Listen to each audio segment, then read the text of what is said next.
আজি এই ভিডিঅ'টি বিশেষকৈ মন্ত্ৰী বিমল বৰা ডাঙৰীয়া তাত যাব লাগে কাৰণ আজি তেখেতে হয়তো পাহৰি গ'ল যে আজি স্বাধীনতা দিৱস আৰু তেখেতে দলীয় সভাত ক'ৰবাত বহি থকা নিচিনাকৈ তেখেতে বদৰুদ্দিন আজমল চাহাবক যিখিনি অপমান কৰিলে আৰু যিখিনি কটাক্ষ কৰি কিনে যিখিনি মন্তব্য কৰিলে সেয়া কেতিয়াও গ্ৰহণযোগ্য নহয়। তেখেতে কৈছে বদৰুদ্দিন আজমল অসমীয়া জাতিৰ শত্ৰু হয়, AYDF দল কিহৰ কাৰণে গঠন হৈছিলে আৰু বিমল বৰা নিচিনা মানুহ মানে অসমীয়া জাতিৰ বন্ধু হয় বা বিভিন্ন কথাৰে তেখেতে ক'লে, যিখিনি কথাৰ আজি সৰুকৈ কিছুমান প্ৰত্যুত্তৰ দিয়াৰ দৰকাৰ বুলি অনুভৱ কৰিছোঁ। প্ৰথম কথাটো হৈছে যে বদৰুদ্দিন আজমল কিন্তু আজি তাৰিখৰ বাঘ হয়, কাৰণ আজি বদৰুদ্দিন আজমল কি একবাৰৰ কাৰণে উজনিত ভৰি দিলে, তাকো কোনো ৰাজনীতিৰ কাৰণে নহয়, মাত্ৰ বানপীড়িত লোকসকলক সহায় কৰিবলৈ কাৰণে। কিন্তু আপোনালোকৰ সেয়া বিজেপিয়ে, কংগ্ৰেছে, নেতাই, পালি নেতাই সকলোৰে কিন্তু কলিজা শুকাই গৈছে।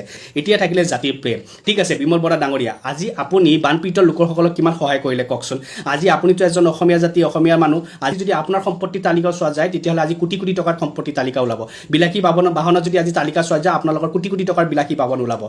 আজি বিমল বৰাই জাতিটোৰ স্বাৰ্থত অসমীয়া মানুহৰ কাৰণে কিমানখিনি কোটি টকা তাতে দান কৰিলে নিজৰ পকেটৰ পৰা, সেইখিনি কেতিয়াবা আপুনি ৰাজহুৱা কৰিবচোন। আজি আপুনি অসমীয়া জাতিৰ কথা কৈছে, আজি কাখন কোনখন চৰকাৰৰ নেতৃত্বত আহিলে, কাখনটোতো অসমীয়া জাতি মানুহে বা অসমীয়া মানুহে যদি কেতিয়াও আঁকোৱালি লোৱা নাছিলে। আপুনি কিয় বিমল বৰা ডাঙৰীয়া ক'ব নোৱাৰিলে যে অসমীয়া জাতিয়ে যেতিয়া কাখন মানা নাই ময়ো কা নামানো বুলি কৈ কিনে আপুনি দলৰ পৰা ওলাই আহিব নোৱাৰিলে। আজি কাখনৰ কাৰণে পাঁচোটাকে কিন্তু আমাৰ তেজাল অসমীয়া যুৱক এনে শ্বহীদ হৈ গ'ল। সেই পাঁচোটাকে তেজাল যুৱকৰ কাৰণে আপোনালোকে চৰকাৰে কি কৰিলে? একো কৰিব নোৱাৰিলে।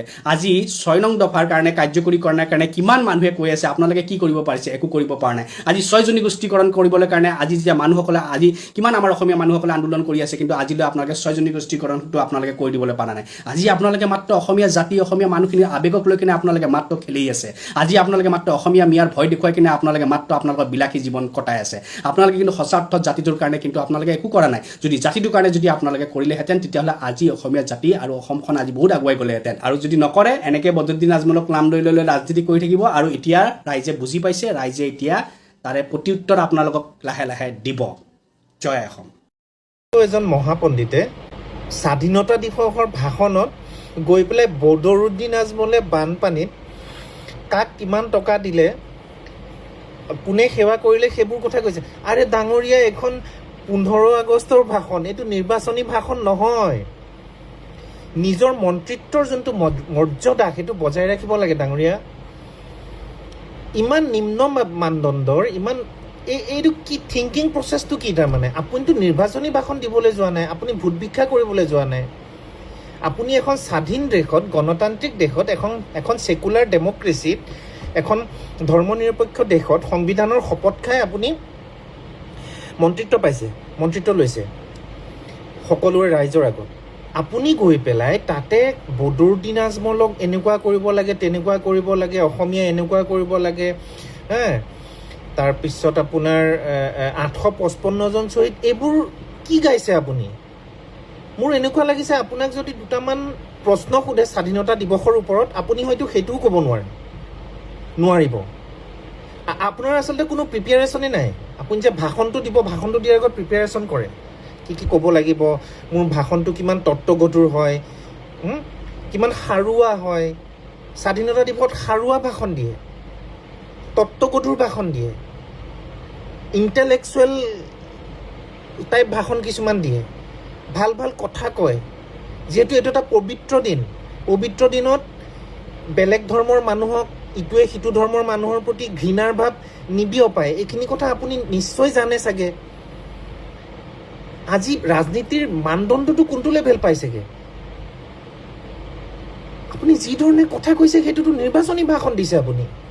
আপুনি 15 আগষ্টৰ স্বাধীনতাৰ ওপৰত কিবা কথা ক'লেনে আজি? আমিতো ছ'চিয়েল মিডিয়াত যোনবোৰ কথা শুনিলোঁ সেইবোৰতো আপোনাৰ মানে 15 আগষ্টৰ ভাষণ নহয়।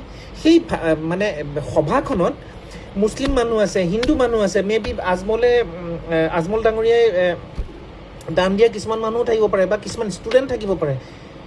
আপুনি তাতে হিন্দু আৰু মুছলিম ষ্টুডেণ্টখিনিৰ মাজত ভাগ কৰাৰ নিচিনা নহ'লনে? সেই মুছলিম ষ্টুডেণ্টখিনিয়ে কেনেকৈ ভাবিব? নিজকে ইনফেৰিয়ৰ বুলি নাভাবিবনে? আপুনি যদি ভোট ভিক্ষা কৰিব গৈছে ঠিক আছে, all right, date is acceptable. কিন্তু আপুনি মানে 15 আগষ্টৰ ভাষণ এটা দিবলৈ গ'লে ভাষণটো শুনি মানুহৰ মনটো ভাল লাগিব লাগে। ইয়াতে হিংসা বিদ্বেষৰ প্ৰশ্ন নুঠে। আপুনি স্বাধীনতাৰ ওপৰত ভাষণ দিয়ক না, ভাৰতৰ স্বাধীনতাৰ ওপৰত ভাষণ দিয়ক। যোৱা 80 বছৰত আপোনালোকে কি কৰিলে, 2014 পৰা আপোনালোকে কি কৰিলে, সেইবোৰ কওক মানুহক। আপুনি গৈ আজমল ডাঙৰীয়াৰ এটা সৰু ঘটনাক লৈ পেলাই আপুনি সেইবোৰ গাই পাই আছে। আপুনি নাজানে নেকি স্বাধীনতা ভাষণ কেনেকৈ, স্বাধীনতা দিৱসৰ ভাষণ কেনেকৈ দিয়ে? আজিকালি AI আছে, ChatGPT মাৰিলে তেওঁলোকে সহায় কৰি দিয়ে। আপুনি অসমীয়াটো মাৰি চাব পাৰে। গ্ৰক আছে, ChatGPT আছে, জেমিনি আছে, পাৰপ্লেক্সিটি বুলি এটা আছে, বহুত আছে। আপুনি যিটো ভাষণ দিছে সেইটো ক্লাছ 5ৰ ল'ৰা ছোৱালী এটাও তেনেকুৱা ভাষণ, তাতকৈ ভাল ভাষণ দিয়ে আজিকালি। মানুহৰ ব্ৰেইনবোৰ বহুত ওপৰলৈ গুচি গ'লতো।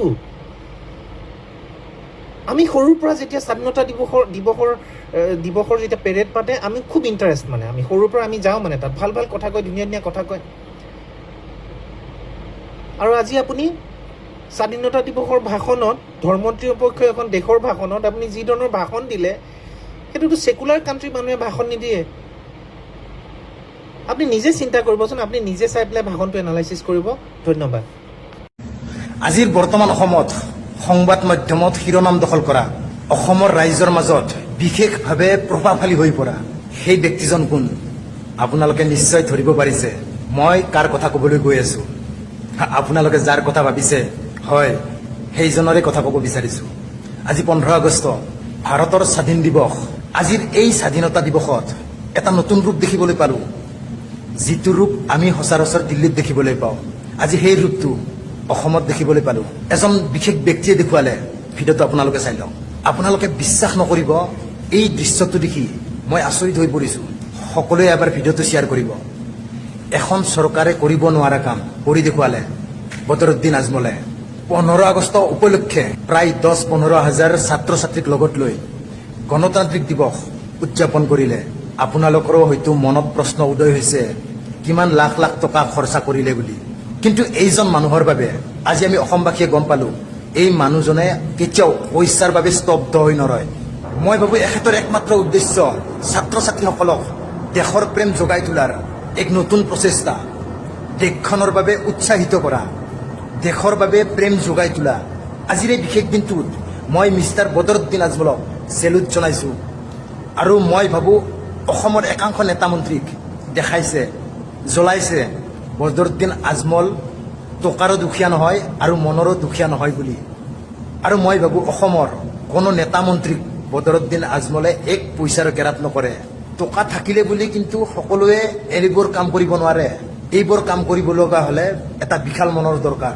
আৰু মই ভাবোঁ সেই বিশাল মনটো অসমৰ একমাত্ৰ বদৰুদ্দিন আজমলৰ লগত আছে। ভিডিঅ'টো সকলোৱে শ্বেয়াৰ কৰিব আৰু সকলোৱে কমেণ্ট বক্সত জনাব আপোনালোকৰো মনৰ কথা। শিৱসাগৰত বানপানী হ'ল, অসমৰ ৰাইজে সহায় কৰিলে, চৰকাৰখনেও সহায় কৰিছে। তাৰ মাজত ইমান যে আপোনাৰ তোলপাৰ একদম, মানে আপোনাৰ ইজনে সিজনক দেখিব নোৱাৰা, ইজনে সিজনে আমুক কৰিছে, ইজনে তামুক কৰিছে, সিজন আমুক বেয়া তামুক বেয়া। এই কি হৈ আছে, মানে হৈছে কথাটো কি? তাৰমানে ইমান এখন বেয়া ৰাজ্য নে আমাৰ অসমখন? একো শৃংখলাবদ্ধ নথকা এখন ৰাজ্য আমাৰ। কথাটো ভাবি চাব দেই আপোনালোকে। কাৰোবাক সহায় কৰাৰ নামত বিপদত পৰিছে, সহায় কৰিছে, খুব ভালৰ কথা। কিন্তু সহায় কৰি আপুনি যি কৰিলে নকৰিলে আপোনাৰ নিজৰ কামত নিজে ব্যস্ত থাকিব লাগে। সিহঁতেও মানুহে সিহঁতি খাই বৈও কিবা এটা সুখ শান্তি পাব। আমি যদি এনেকুৱা সিহঁতক সহায় কৰাৰ নামত যদি ইমান উৎপাত আমাৰ মাজতে, আমি যদি আমুকটো দিলোঁ মই, তামুকটো দিলোঁ মই, আমুক দিছোঁ তামুক দিছোঁ, তেনেকুৱাকৈ যদি আমি এনেকুৱা তচিতুল্য কৰি থাকোঁ, সেইখিনি মানুহে খাই বৈ সুখ পাব জানো? থাকি সুখ পাব জানো? সিহঁতিও মনৰ মাজত পাতিছে চাগে। আজিলৈকে শিৱসাগৰত তেনেকুৱা এখিনি মানুহে কোৱা নাই যে আমাক আমুকে আমুকটো দিলেহি, তামুকে চবেই সহায় কৰিছে। সিহঁতি আনন্দ পাইছে, ভাল পাইছে, সাহস পাইছে, আশীৰ্বাদ কৰিছে আপোনালোকক। আমাক যে ইমানখিনি সহায় কৰাৰ বাবে আপোনালোকক ধন্যবাদ বুলি কৈছে। কিন্তু তাৰ মাজতে আমি দি আহি আমি নিজৰ জেগাই নিজে আছোঁহি। আকৌ দুই এজনে গৈ আছে, দি আছে, যিখিনিয়ে পাৰিছে। কোনোবাই বাঁহ আনিছে, কোনোবাই কিবা আনিছে, নিয়ে আছে, তেওঁলোকক দিয়ে আছেগৈ। কিন্তু যে আমাৰবিলাকৰ মাজত কি কাৰণে এইবোৰ বিভেদ? চৰকাৰখনে, চৰকাৰী মানুহখিনিয়ে এষাৰ কথা ক'ব, আমাৰ কোনোবাই সাধাৰণ জনতাই এষাৰ কথা ক'ব। তেনেকুৱাকৈ চাওকচোন কি হৈ আছে। কি তাৰমানে ইমান বিভেদ যে কি কাৰণে হ'ব লাগে? কি মানুহক কাৰোবাক সহায় কৰাৰ নামত ইমান, মানে মই সহায় কৰিলোঁ এইখিনি, তই সহায় কৰিলি এইখিনি, তেনেকুৱা কৰিবলৈ আমি কি ইমান বিভেদ সৃষ্টি হ'ব লাগে নেকি আমাৰ মাজত? মই যি কৰিলোঁ, আপুনি যি কৰিলে বছ, খতম। আপোনাৰ ভাগে আপুনি দিলে, মোৰ ভাগে মই দিলোঁ, তেওঁ কিবা এটা কৰি পিনে শান্তি পাইছে, খাই আছে, তেনেকুৱাকৈ আছে। এইবিলাক ইমান বেয়া বেয়া কামবিলাক কি কাৰণে হৈ আছে মানে যোনে তোনে যি টি কথা মুখত ওলাইছে বুলি য'তে ত'তে সাংবাদিক কোনোবাই এই লাউড স্পীকাৰ এটা ইয়াত মুখত এনেকৈ লগাই দিয়ে মাইক এটা লগাই দিলে বুলি সি মুঠে যি টি আমুকৰ আৰু তামুকৰ যি টিখন কথা বকি দিয়ে শুনিবলৈ কেনেকুৱা লাগে বাৰু এনেই কথা ক'ব পাৰিলোঁ বুলিয়ে যোনেই নহওক আপুনি যিমানেই ডাঙৰ মানুহ নহওক ক'বলগীয়া সেইখিনি আপোনাৰ যুক্তিগত সংহতি ৰাখি পেলাই কথাটো কওক আপুনি যি মন যায় মুখলৈ তাকে আপুনি চেল পেলাই দিয়ে যে ছাগলী গোটেই ভাল কথা নে বেয়া কথা এইবিলাক শুনিবলৈ বেয়া লগা এইবিলাক হয় নহয় আৰু নিজে বিচাৰ কৰি নাচায় নেকি মই যে কথাকেইটা কৈ থৈ আহিলোঁ এই মাইকৰ আগত নিউজৰ আগত কাৰোবাৰ আগত কিন্তু ঘৰত গৈ ভাবি চাই নাচায় বাৰু কথাকেইটা মই কি বুলি কৈ থৈ আহিলোঁ সেই যুক্তি সংগতি আছিলে নাই বাৰু কথাকেইটাত প্ৰসংগ আছিলে নাই বাৰু কথাকেইটাত বিচাৰ কৰি নাচায় নেকি বাৰু হে এই কাৰোবাক কোনোবাই সহায় কৰাৰ নামতে আপোনালোকে ইমান উশৃংখল বিশৃংখল কৰিছে নেপায় নহয় এইবিলাক কৰি নাথাকিব এইবিলাক যি হ'ল পৰাপক্ষত যিমানে যেনেকৈ সহায় কৰে কৰি থাকক কোনো কথা নাই এইবিলাক ইমান হেৰি কৰি নাথাকিব আকৌ শুনিবলৈ দেখিবলৈও বেয়া লাগে আজি ভাল ভাল কাম কৰিছে সময় গগৈ আৰু কোনোবা কেইজন মানে মই ভালকৈ নামকেইটা নাজানো তেনেকৈ কাইলৈ সিহঁতি ইমান কষ্ট কৰি দিনে নিশাই কাম কৰিছে সিহঁতি ঘৰ দুৱাৰ বনাই দিছে সেইখিনি মানুহকো সমালোচনা হ'ব সেইকেইটা মানুহকো সমালোচনা হ'ব সেইকেইটা যে ইমান দিনে নিশাই টোপনি চকু একদম ডেলেপি গৈছেগৈ তথাপি সিহঁতি লাগি আছে আৰু বহুত ল'ৰাই কাম কৰি আছে তাত সেইখিনি ল'ৰাকো যদি কাইলৈ যদি তেনেকুৱাকৈ সমালোচনা কৰি দিয়ে আপোনাৰ সিহঁতৰ মনত কিমান আঘাত লাগিব ঘৰ দুৱাৰ এৰি গৈ তাত এই এককাল এআঁঠু বোকাত সোমাই তেওঁলোকে যে কাম কৰি আছেগৈ তাত মানুহখিনিক সহায় কৰাৰ নামত কি পাইছে সিহঁতক শিৱসাগৰবাসীয়ে বা ৰাইজে সিহঁতক ঘৰ এটা বনাইছে সিহঁতক কিবা টকা পইচা দিছে নেকি বা চৰকাৰখনে সিহঁতক টকা পইচা দুটকামান দিব নেকি কোনোতো একো নিদিয়ে সিহঁতি কৰি ভাল পাইছে মানুহক সহায় কৰা মানুহ আচল মানৱীয়তা দেশৰ ভিতৰত মন মগজুত থকা মানুহ গতিকেলৈ সিহঁতি সহায় কৰিছে কাইলৈ সিহঁতৰ নামো তেনেকুৱাকৈ আপোনালোকে যাতে নকওক দেই ইমানখিনি যি হৈছে আপোনালোকে ৰাজনীতিবিদবিলাকে ৰাজনীতিৰ মাজে এইবিলাক আওপাক মাৰি কাক কেনেকৈ সমালোচনা কৰিব লাগে আপোনালোকে কৰি থাকক ভাল মানুহকো মন মগজুবিলাক বেয়া নকৰিব আৰু তাত থকা মানুহখিনিকো খাই বৈ ধুনীয়াকৈ ভালকৈ থাকিবলৈ দিয়ক আমি যদি ইয়াত যদি আপুনি এই দিয়া নামতে যদি আমি ইমান তোলপাৰ লগাই থাকোঁ নহয় সেইখিনি মানুহে খাই বৈও শান্তি নাপাব শুইও শান্তি নাপাব সিহঁতি মনে পাতিছে কিজানি আমাক কিবা এটা দিলেহি আহি পিনে আৰু এই মানুহবোৰে কিখননো বকিছেগৈ আমাৰ কথা ভাবিব নাভাবে কওকচোন ভাবিছে সিহঁতি কোৱা নাই খালি ক'লোঁ ইমানখিনিকে কথা আৰু ভাবি চাব লাগে আৰু আমাৰ অসমখন যেতিয়া নেকি সোণৰ অসম বুলি কওঁ আমাৰ চব মানুহখিনি চবেই একত্ৰিত এনাজৰি আজিৰ দিনটোত যেনেকৈ বান্ধ খাইছে তেনেকৈ থাকিব লাগে এইবিলাক যাতে ইটোৱে সিটোক হিংসা কৰাকৈ সেইবিলাক ভাৱ এৰিব লাগে আৰু সমাজখন আমাৰ ধুনীয়া হ'ব লাগে আৰু বেলেগেও ভাল পাওক দেখি পেলাই আমাৰ সমাজখন যে ইমান ভাল ইজনে সিজনক বিপদত পৰিলে যে সহায় কৰিবলৈ আগবাঢ়ি যায় আনেও জানক এষাৰ কথা গতিকে এইবোৰ আমাৰ নিজৰ মাজতে বিভেদ সৃষ্টি নকৰি পেলাই আমি সদায় ধুনীয়াকৈ আগবাঢ়ি যাবলৈ চেষ্টা কৰিম এয়া প্ৰতিজ্ঞাবদ্ধ হ'ব লাগে জয় অসম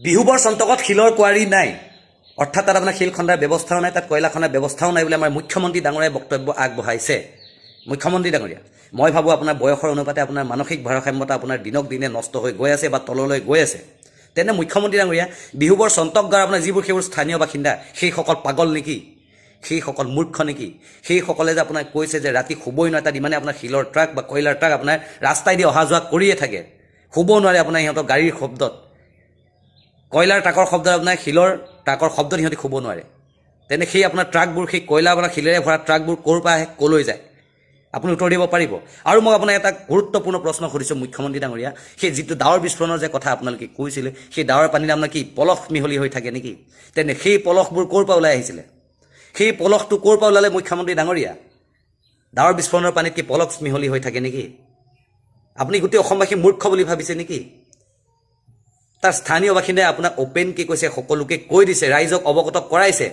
যে আপোনাৰ তাত ৰাতি শুব নোৱাৰাকৈ আপোনাৰ শিলৰ ট্ৰাক কয়লাৰ ট্ৰাক অহা যোৱা কৰিয়ে থাকে তেন্তে সেই ট্ৰাকবোৰ ক'লৈ যায় ক'ৰ পৰা আহে সংবাদ মাধ্যমততো বাদেই দিয়ক অসমবাসী ৰাইজ আপোনালোক সকলোবোৰ বিক্ৰী হৈ আছে বৰ্তমান এই বিজেপি চৰকাৰ বিজেপি দলৰ এই গুডিত বহি আছে বৰ্তমান সংবাদ মাধ্যমবোৰ সিহঁতৰ ওপৰত বিশ্বাসটো নকৰিবই সিহঁতি প্ৰকৃততে অসমৰ আচল ৰূপ কি হৈ আছে সেইবোৰ নেদেখায় সিহঁতি আম চোচা ললিপপ চোচাবোৰ দেখাব সিহঁতি মুখ্যমন্ত্ৰী ডাঙৰীয়া আপোনাক মই অনুৰোধ কৰিছোঁ আপোনাৰ বয়সৰ অনুপাতে আপুনি অকণমান জিৰণি লওক তেন্তে যদি আপুনি জিৰণি নলয় মই তেন্তে আপোনাক পুনৰ সুধিম সেই পলসটো প্ৰকৃততে ক'ৰ পৰা ওলালে ইমান যে আপোনাৰ এটা বানাক্ৰান্ত অঞ্চল যে গোটেই আপোনাৰ এখন স্কুলত মুখ্যমন্ত্ৰী ডাঙৰ মই সোমাইছিলোঁ গোটেই স্কুলৰ ভিতৰত আপোনাৰ ইমান এয়াত পলস সেই পলসবোৰ ক'ৰ পৰা আহিলে ডাৱৰ পানীৰ লগত আহিলে নেকি ডাৱৰ বিস্ফোৰণৰ লগত টপকিলে নেকি মূৰ্খ বুলি নাভাবিব আপুনি অসমবাসীক তাত যদি কয়লা খনন হৈছে অবৈধ হৈছে আপুনি যদি মুখ্যমন্ত্ৰী ইয়াৰ দায়ী আপুনি একশ্যন লওক আপুনি যদি ইয়াৰ প্ৰকৃততে দায়ী হয় গোটেই অসমবাসীক জনাওক যে প্ৰকৃততে সেই আপোনাৰ যিটো আপোনাৰ এটা উজনি অসমত বানপানীৰ যিটো এটা ধ্বংসলীলা সৃষ্টি হৈছে প্ৰকৃততে কি কাৰণত হৈছিল। তেনে শেষত বৰ বেছি নকওঁ মুখ্যমন্ত্ৰী ডাঙৰীয়া, কণ্ঠমূল প্ৰতিক্ৰিয়া আপোনাৰ, সিদ্ধান্তও আপোনাৰ মুখ্যমন্ত্ৰী ডাঙৰীয়া। জয় অসম, জয় জুবিন দা। শিলৰ চিণ্ডিকেট, কয়লা চিণ্ডিকেট নাজিৰাত মুক্তভাৱে হৈ আছে।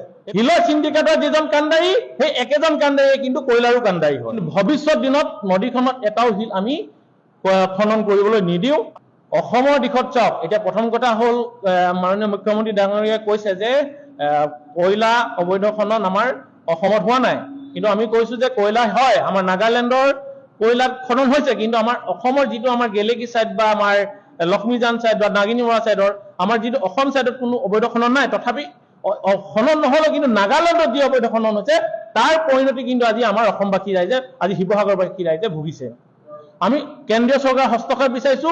ই ত্ৰিপাক্ষিক আলোচনাৰ জৰিয়তে অসম চৰকাৰ, কেন্দ্ৰীয় চৰকাৰ লগতে আমাৰ নাগালেণ্ড চৰকাৰ ত্ৰিপাক্ষিক আলোচনা কৰি এটা সমাধান সূত্ৰৰ জৰিয়তে এই অবৈধ খনন বন্ধ কৰিবৰ কাৰণে আমি দাবী জনাইছো। নিশ্চিতভাৱে আপোনাৰ শিল খনন অসমত হৈ আছে। আজি নদীখন আজি যিটো গতিৰে আপোনাৰ পানীত বৈ যোৱাৰ যিটো গতি আছিল সেই গতিৰ পৰিমাণটো ইতিমধ্যে বৃদ্ধি হ'ব, কাৰণ নদীখন কোনো ধৰণৰ পাৰ নাইকিয়া হৈ গৈছে। আজি খনন কৰি সম্পূৰ্ণ গৰা খনন কৰি অবৈধভাৱে বহল কৰি পেলোৱা হৈছে, আৰু সেই অবৈধ খননৰ ফলত পানীসমূহ উফন্দি বিভিন্ন ঠাইলৈ বিচৰিত হৈ পিনে আজি এই বানপানী বিভীষিকাৰ সৃষ্টি কৰিছে। ভাৱে আপোনালোকক ক'ব বিচাৰো, মই যিহেতু অৱগত যে শিলৰ চিণ্ডিকেট, কয়লা চিণ্ডিকেট নাজিৰাত মুক্তভাৱে হৈ আছে, এইটো স্পষ্ট আৰু সত্য। শিলৰ চিণ্ডিকেটৰ যিজন কাণ্ডাৰী সেই একেজন কাণ্ডাৰীয়ে কিন্তু কয়লাৰো কাণ্ডাৰী হয়। গতিকে এই কাণ্ডাৰীসমূহক যেতিয়ালৈকে আমি নিশেষ কৰি পেলাব নোৱাৰো এই দিশটোৰ পৰা, তেতিয়ালৈকে কিন্তু আমাৰ এনেধৰণৰ পৰিৱেশ পৰিস্থিতি আগন্তুক দিনত হৈ থাকিব। শংকিত মানে আমি প্ৰত্যেক দিনে শংকিত হৈ থাকিব লগা হৈছে যে বৰষুণ এজাক পৰিলেও আমি শংকিত হ'ব লগা হৈছে, কাৰণ নদীখন ইতিমধ্যে বাম হৈ গৈছে, যাৰ ফলত অলপ বৰষুণ হ'লেই নদীখনৰ যিসমূহ পাহাৰৰ পৰা পানী বৈ আহে সেই পানীসমূহ বিভিন্ন অঞ্চললৈ সোমাই যায়। সেই পৰিৱেশ আপোনালোকে নিশ্চিতভাৱে গম পাইছে বা দেখিছে। গতিকে আমি শংকিত, আৰু আগন্তুক দিনত সেই শংকিতৰ পৰা আঁতৰিবলৈ হ'লে আমাৰ নদীখন সুৰক্ষা কৰিব লাগিব। নদীখন সুৰক্ষা হ'লে এটা খুব সুন্দৰভাৱে আজি যিখিনি তাত মাটি পৰি গৈছিল সেই মাটিখিনি খনন হ'ব লাগিব, আৰু তাক বিজ্ঞানসন্মতভাৱে তাৰ সমাধান সূত্ৰ উলিয়াব লাগিব।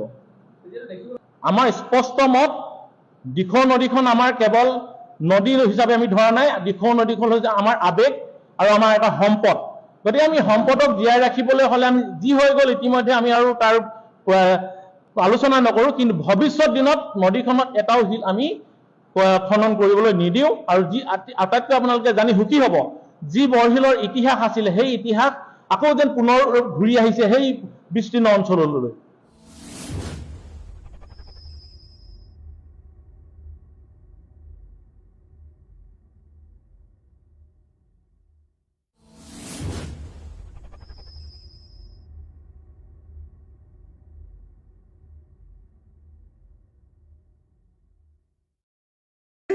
এনেধৰণৰ কাৰ্য সম্পাদন হৈ আছে। এয়া চাওক, সকলো খান্দি শেষ কৰিলে, আৰু এই নিচেই কাষৰতে বাগান আছে, বাগান খান্দি শেষ কৰিলে। প্ৰায় এই বিহুবৰ B6ৰ পৰা ইয়াৰ পৰা বামুণ পুখুৰীলৈকে প্ৰায় 190 বিঘা মাটি কেৱল ন্যস্ত স্বাৰ্থ থকা স্বাৰ্থলোভী লোকে খান্দি শেষ কৰি পেলালে। কিন্তু তাৰ পাছতো আজিলৈকে যি সপোনৰ সোণৰ অসম গঢ়া হিমন্ত বিশ্ব শৰ্মাই যি সোণৰ অসম গঢ়াৰ কথা কৈছিলে, যিদৰে চৰকাৰে এক দুৰ্নীতি বিৰোধ কাৰ্যসূচী লোৱাৰ কথা কৈছিলে, তাৰ পাছতো কিন্তু এতিয়া ইয়াৰ ফুফুলা স্বৰূপ আপোনালোকে দেখিবলৈ পাইছে। এয়া আমি সকলো দৃশ্য দেখাই দিছো, এয়া খান্দি শেষ কৰিছে। গোটেই অঞ্চলটো দেখাই দিম আপোনালোকক, ফুফুলা কৰি পেলালে, শেষ কৰি পেলালে। আৰু তাৰ পাছতো কিন্তু প্ৰশাসনে, তাৰ পাছতো কিন্তু ফৰেষ্ট বিষয়াই নেদেখাৰ ভাও লৈ থাকে, আৰু সকলো ড্ৰাইভাৰ, সকলো প্ৰশাসনিক বিষয়া ইয়াৰ পৰা পলাই যোৱা পৰিলক্ষিত। সকলো ইয়াৰ পৰা যিসকল খান্দি আছিলে দুষ্কৃতিকাৰী, সকলো পলাই গৈছে ইয়াৰ পৰা। আৰু তেওঁলোকক প্ৰশ্ন সোধাৰ লগে লগে কিন্তু ইয়াৰ প্ৰশ্ন তেওঁলোকে আনচাৰ দিব পৰা নাই। আৰু সম্পূৰ্ণ এইটো অবৈধ, ইয়াত কোনো লিগেল বুলিবলৈ একোৱেই নাই, সম্পূৰ্ণ অবৈধভাৱে এই প্ৰক্ৰিয়া চলি আছে। আৰু তাৰ পাছতো কিন্তু ইয়াত কোনো ধৰণৰ আজিলৈকে বাধ্যবাধকতা পৰা নাই, কোনেও ইয়াত বাধা প্ৰদান কৰা নাই। ৰাইজ এতিয়া বহুতে কৈ আছে যে কণ্টেণ্ট ক্ৰিয়েটৰসকলে বদৰুদ্দিন আজমল ডাঙৰীয়াক ভগৱান বুলি কৈছে। বহুতেই তেনেদৰে ভিডিঅ' বনাইছে। কিয় নক'ম? বদৰুদ্দিন আজমল ডাঙৰীয়াক ভগৱান বুলি কিয় নক'ম? তেখেতে ভগৱানৰ নিচিনা আৰ্তজনৰ কাষত থিয় দিছে। ইমান বিতৰ্ক হৈ আছে। তেখেতক বহুতে কৈ আছে যে এনেকৈ সহায় কৰাৰ বাবে বহুতে তুচ্ছ তাচ্ছিল্যকৈ তেখেতক গালি পাৰি আছে। হ'লেও বা তেখেত ক্ষান্ত হৈছেনে? তেখেতে ৰাইজক যিমান পাৰে সিমান প্ৰত্যেক দিনাই সহায় কৰি গৈছে আৰু সকলোৱে তেখেতক ভগৱান বুলি ভাবিছে। যিসকলে সমালোচনা কৰি আছে, তেখেতক মিয়া মুছলমান বুলি কৈ আছে, তেখেতৰ দৰে বাৰু কোনোবাই এনেদৰে এই দুৰ্ভগীয়া ৰাইজসকলক সহায় কৰিবলৈ যাব পাৰিছেনে? কাৰ পইচা নাই? কিয় যাব পৰা নাই? আচলতে বদৰুদ্দিন আজমল ডাঙৰীয়াৰ দৰে সেইসকল মানুহৰ বহল অন্তৰ নাই। তেনেদৰে দুখীয়াক সহায় কৰিব নোৱাৰে। আজি এই বিপদত অকল কণ্টেণ্ট ক্ৰিয়েটৰসকলে বা যিসকলে ভিডিঅ' বনাই আছে বদৰুদ্দিন আজমল ডাঙৰীয়াক ভগৱান বুলি কৈ আছে, অকল সেইসকলেই যে ভগৱান বুলি ভাবিছে সেইটো নহয়। যিসকল ৰাইজক তেখেতে সহায় কৰি আছে এই বিপদত অকণমানো অভাৱ অনুভৱ কৰিবলৈ দিয়া নাই, সেইসকল ৰাইজেও তেখেতক ভগৱানৰ দৰ্জা দিছে আৰু তেখেতৰ দীৰ্ঘায়ু কামনা কৰিছে। আমিও তেখেতৰ দীৰ্ঘায়ু কামনা কৰিছোঁ। যিজন ব্যক্তিয়ে অহোপুৰুষাৰ্থ এই বানাকান্ত ৰাইজৰ কাষত থিয় দি আছে, তেখেতক সঁচাকৈ ভগৱান বুলি ক'বই লাগিব। কাৰোবাৰ গা জ্বলন পোৰণ উঠিলে একো লাভ নাই। আৰু যিসকলে তেওঁক সমালোচনা কৰি আছে, আমি দেখাত দেই, ৰাইজে দেখাত আপোনালোকে কি দেখিছে মই নাজানো, কিন্তু সেইসকলে চকু পানী টুকি দেখুৱাইছে যে হিন্দু মহিলাই ভৰিত ধৰি সেৱা কৰাৰ কাৰণে তেওঁ কান্দিছে। আৰে তুমি হিন্দু, তোমাৰ লাজ লাগিছে মানি লৈছোঁ, তুমি কেইটকা দিলাহে? তোমাৰ কি পইচা নাই? তুমি দুখ পাইছা, কান্দিবলৈ ওলালা। যেতিয়া বানাকান্ত ৰাইজসকল যেতিয়া বানপানীত উটি বুৰি ফুৰিছিলে, তেতিয়াতো তোমাৰ এখন মাত নুশুনিলোঁ, তুমি ওলাই নাহিলা। আৰু এতিয়া যেতিয়া বদৰুদ্দিন আজমল নামটো ভগৱানৰ লগত তুলনা কৰিলে তোমাৰ লাজ লাগিলে, তোমাৰ চকু পানী ওলালে। সেইটো কাৰণে তুমি কৈছা কি হিন্দু আৰু মুছলিম। এতিয়া হিন্দু মুছলিম লাজ লাগিব লাগিছিলে। মুছলিমৰ যে ইমান সহায় কৰিবলৈ আছিলে, আমাৰ কি হিন্দুসকল দুখীয়া নেকি? আৰু এটা কথা কওঁ, যিসকলে সহায় কৰিছে হেভি এমাউণ্ট এটা দি বানাকান্ত ৰাইজক সহায় কৰিছে, আমাৰ অসমৰে হওক বা বাহিৰৰে হওক, প্ৰত্যেকজন মুছলমান মানুহ। ছলমান খান সেয়া মুছলমান মানুহ, তেওঁ চাওকচোন কেনেদৰে আহি বানাকান্ত ৰাইজক সহায় কৰিলে। মানি লৈছোঁ আমাৰ অসমীয়া মহিলাসকলে বদৰুদ্দিন আজমল ডাঙৰীয়াৰ ভৰিত ধৰিব নালাগিছিলে, ধৰিলে। সেইকাৰণে কিছুৱে দুখ পাইছে, চকুৰ পানী টুকিছে। এই যে কেইগৰাকীমান মহিলাই স্বামী হাৰা হ'ল, পুত্ৰ হাৰা হ'ল, সেই মহিলা কেইগৰাকীয়ে যে যেতিয়া অন্তৰ হিয়া ঢাকুৰি কান্দিছিলে পুত্ৰ হাৰা হৈ, স্বামী হাৰা হৈ, তেতিয়া আপোনালোকৰ চকুৰ পানী ওলোৱা নাছিলে?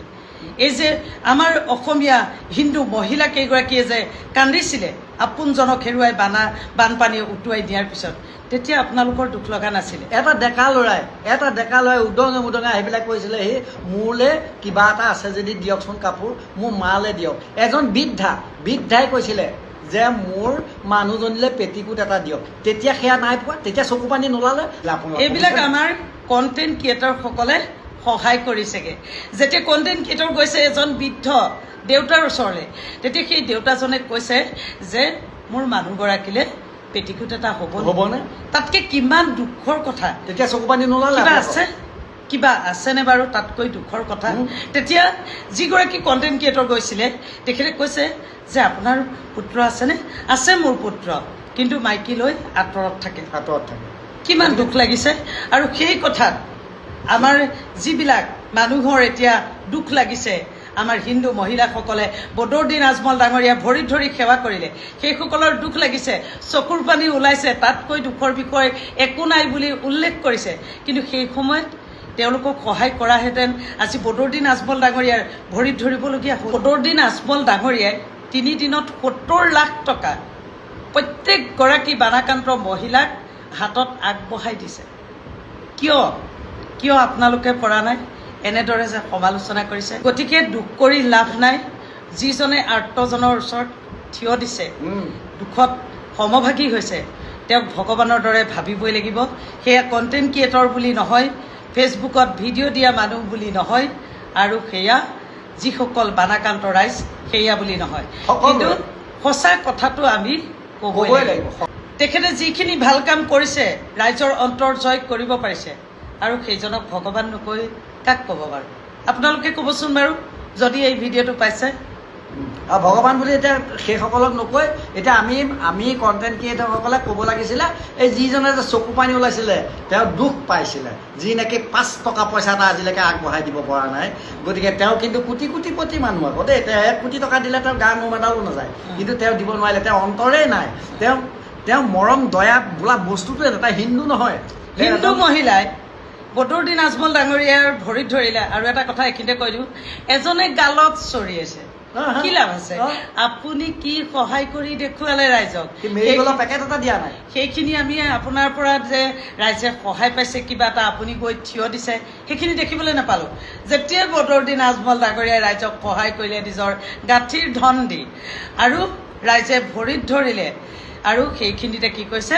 গালত চৰিয়াই দেখুৱাইছে। একো লাভ নাই। ঠিক আছে দিয়ক, বহুত শুনিবলৈ পালোঁ কণ্টেণ্ট ক্ৰিয়েটৰসকলে বোলে বদৰুদ্দিন আজমল ডাঙৰীয়াক ভগৱান বুলি কৈছে, সেইকাৰণে কথাকেইটা কৈ পেলালোঁ।